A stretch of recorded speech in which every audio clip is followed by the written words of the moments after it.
اللہ کے نام سے جو سراسر رحمت ہے، جس کی شفقت ابدی ہے۔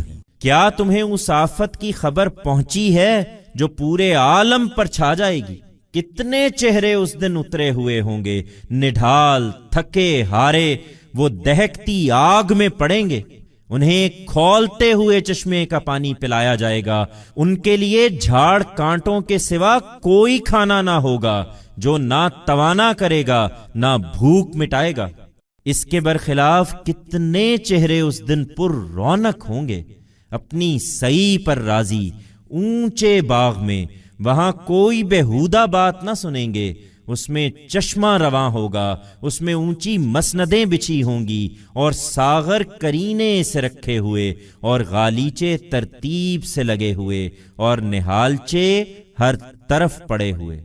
یہ نہیں مانتے تو کیا اونٹوں کو نہیں دیکھتے کہ کیسے بنائے گئے، اور آسمان کو نہیں دیکھتے کہ کیسے اٹھایا گیا، اور پہاڑوں کو نہیں دیکھتے کہ کیسے جمائے گئے، اور زمین کو نہیں دیکھتے کہ کیسے بچھائی گئی۔ اس کے باوجود نہیں مانتے تو تم یاد دہانی کر دو۔ اے پیغمبر، تم یاد دہانی کرنے والے ہی ہو، تم ان پر کوئی داروغہ نہیں ہو۔